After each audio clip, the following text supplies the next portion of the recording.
From Atlanta, Georgia, welcome to Fearfully and Wonderfully Me, a podcast for women on leadership and life skills with Rhea Story.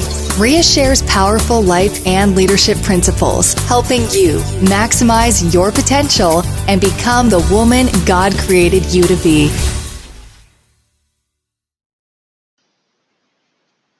Hello, everyone, and welcome to today's episode on the confident leader. I started the last episode talking about some leadership questions that Mac and I had the opportunity to answer for a group of leaders in an organization. And some of their questions were really great questions on leadership. And, I shared with you in the previous last podcast that these were such great questions. I thought, I bet other people have some of these same type of questions. So I wanted to do a couple of podcasts on these questions and kind of talk about them because there were some really great questions and some really good answers to explore. So if you missed the last podcast episode, you may want to go back and listen to that one because it was a really good question on can leadership be learned. Well, today, some of the questions, a couple of the questions are very similar in talking about how do I gain confidence as a leader? How do I get more confidence as a leader? How do I become more confident? And so I wanted to talk about that because I think that's something that we have a lot of questions on is well, if I want to influence more people, I know that confidence inspires people. We are influenced by someone who has more confidence. Now, there's a difference between confidence and arrogance. So, we want to walk that fine line, but confident leaders absolutely help us or inspire us. And, we respect that person. So I wanted to talk about that just a little bit.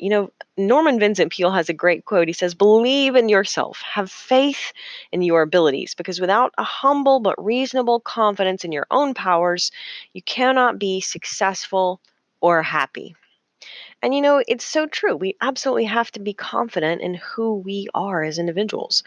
Confidence is the foundation on which successful women leaders build their influence with other people.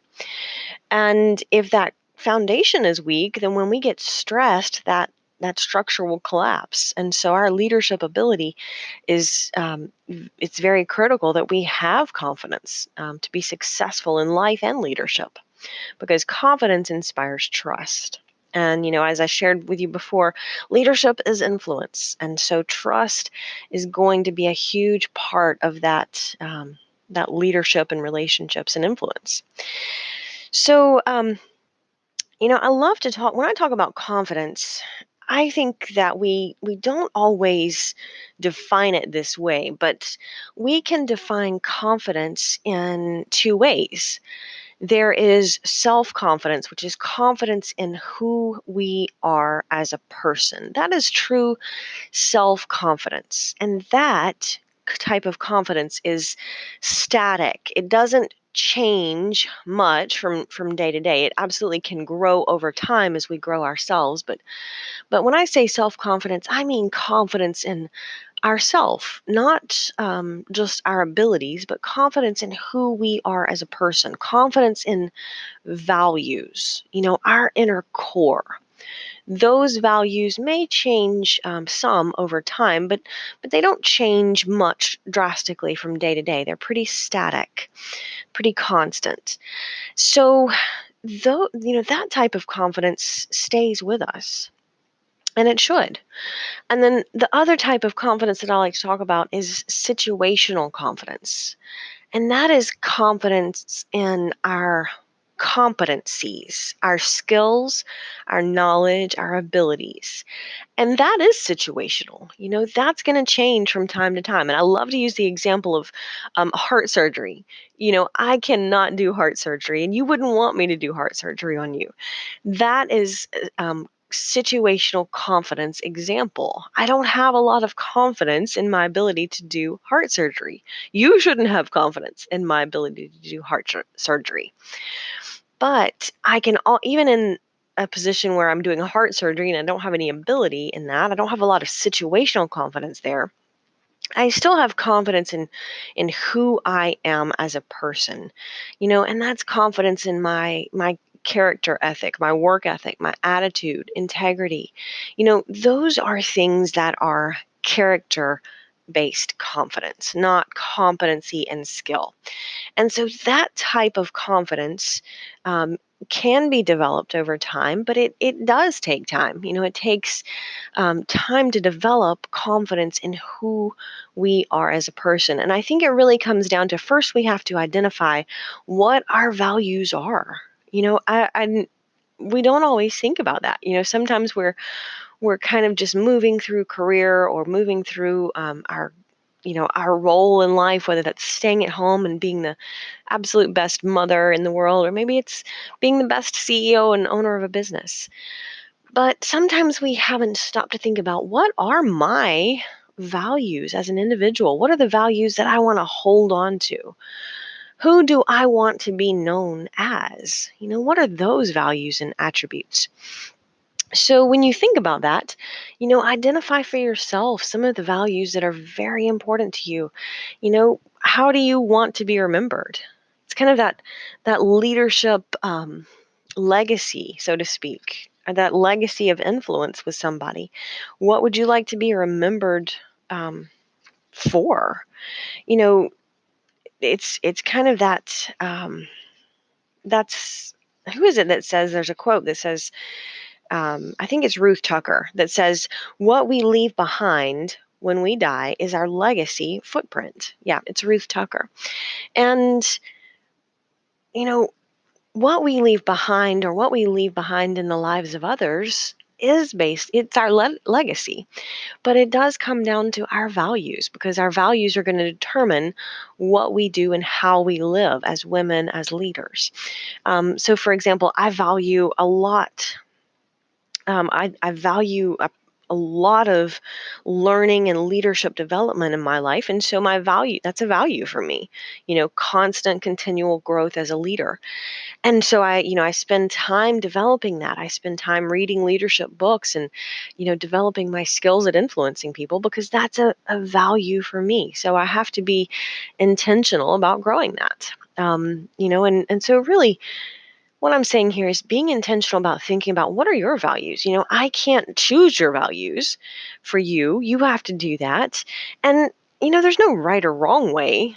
There's no value um, for yourself that someone could tell you is the right thing for them or the wrong thing for you. It really comes down to as a person, we choose our values, and our values are going to determine how we live, what we spend our time and money doing is something that's based on our values.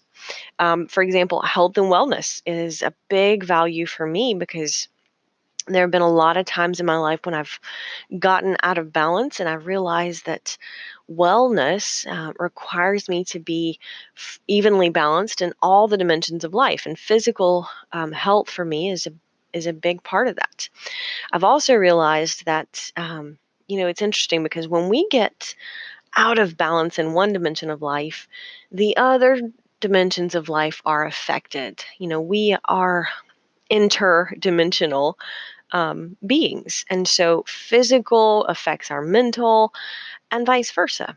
And all of those dimensions affect our influence with other people, our social dimension.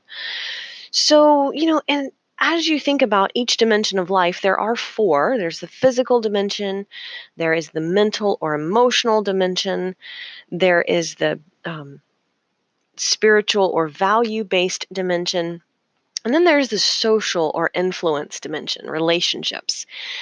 So think of those four areas in your life and then think about what are some important values for you as an individual. If health and wellness is an important value in your physical dimension, then I should be able to see that reflected in your lifestyle. Are you taking time to exercise regularly? Do you eat, do you eat healthy? If that's a value for you, I should be able to see that reflected in your lifestyle choices. But a lot of times we haven't just slowed down enough to think about what are our leadership values. But that comes down to the confidence that we have in ourself, our self-confidence as leaders. So be intentional about that. It's a great thing to think about. Just, maybe if you're driving down the road, maybe, stop listening to podcasts now and think about, what are my values? Because that's going to determine my confidence. And my ability, not just my situational confidence, because situational confidence can be increased by developing competencies, whereas self-confidence can be developed by identifying our character and improving it. So really, Nicole Scherzinger noted, confidence comes with maturity, being more accepting of yourself. Confident women become confident leaders. So make it a point to identify areas where maybe you lack self-confidence. And then think about what you need to work on that will help you grow and develop that character. Because who you are on the inside is what determines your results on the outside. Until next time. Start increasing your influence and maximizing your potential with Ria's audiobooks. Available at audible.com, amazon.com, and iBooks. Please visit riastory.com to learn about Ria's books, resources, speaking, and training programs. Thanks for listening.